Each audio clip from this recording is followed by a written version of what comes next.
बिस्मिल्लाहिर्रहमानिर्रहीम। अस्सलाम वालेकुम।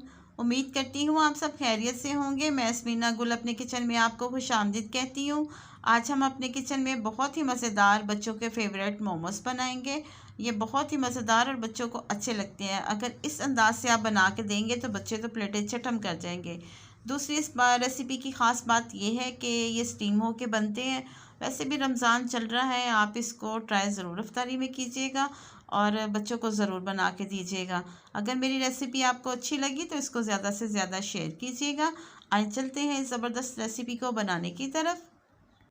सबसे पहले हम इसकी डो तैयार कर लेंगे। डो तैयार करने के लिए मैंने 2 कप मैदे के लिए हैं। मैं 2 कप मैदे की मेजरमेंट से इसको बनाने लगी हूँ। आप ज़्यादा से कम कर सकते हैं। चौथाई चम्मच इसमें मैंने नमक शामिल किया है और थोड़ा थोड़ा पानी शामिल करके इसको हम सॉफ्ट सा आटा गूंद लेते हैं। हमने इसको इतना गूंदना है या ना ये ज़्यादा सख्त हो और ना ज़्यादा नरम हो। थोड़ा थोड़ा पानी शामिल करके इसको गूंद लेते हैं। अच्छे से इसको मुट्ठी लगा के जो है ना हम गूंदेंगे ताकि इसमें लचक पैदा हो।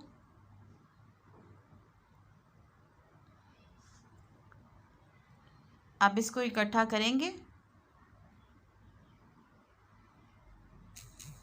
और इस तरह से रख देंगे और इसके ऊपर थोड़ा सा कुकिंग ऑयल लगाएंगे ताकि ये ड्राई नहीं हो।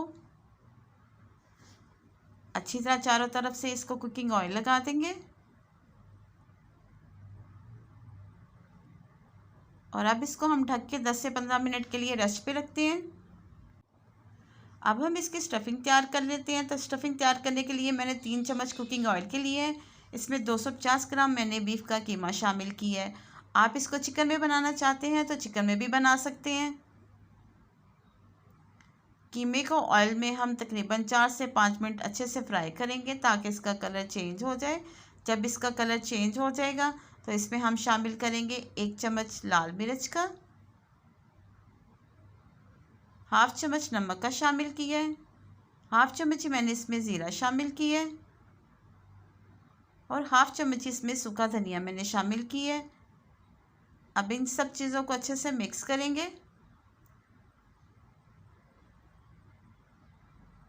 और तकरीबन 10 से 15 मिनट इसको हम अच्छे से भून लेंगे। अगर आप मेरे चैनल पे नए हैं तो प्लीज़ मेरे चैनल को सब्सक्राइब कर लें, ये बिल्कुल फ्री में है। कीमे को भूनने के बाद अब इसमें हम शामिल करेंगे 3 अदद प्याज जो मैंने बारीक चॉप करके रखे थे, ये शामिल कर देंगे। प्याज को भी कीमे के साथ अच्छे से हम भून लेंगे ताकि इसके कच्चेपन की स्मेल ख़त्म हो जाए और ये सॉफ्ट हो जाए। तकरीबन 5 से 7 मिनट हम इसको भूनेंगे। तकरीबन 5 मिनट हो गए हम इसको भूनते हुए। प्याज हमारा सॉफ्ट हो चुका है। अब इस पर हम गार्निश करेंगे हरे धनिए की। हरा धनिया गार्निश करके अच्छे से इसको मिक्स करेंगे और एक प्लेट में हम निकाल लेंगे ताकि ये स्टफिंग जो है ना हमारी ठंडी हो जाए और फिलिंग करने के लिए रेडी हो जाए। इसको अब हम ठंडा कर लेंगे। इधर डो को भी तकरीबन 20 मिनट हो चुके हैं और बहुत सॉफ्ट हो चुकी है। इसको हम उठाएंगे और एक गोल सा पेड़ा बना लेंगे।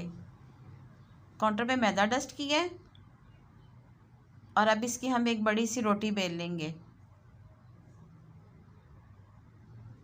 रोटी हमने इस तरह बेलनी है कि ये ज़्यादा ना मोटी हो और ना ज़्यादा ये पतली हो। नॉर्मल साइज़ की एक बड़ी सी हम रोटी बना लेंगे।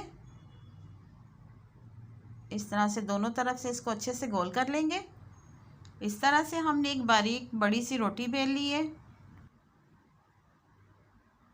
अब किसी कटर की मदद से या ढक्कन की मदद से इसको राउंड शेप में जो है ना हम कटिंग कर लेंगे इसकी।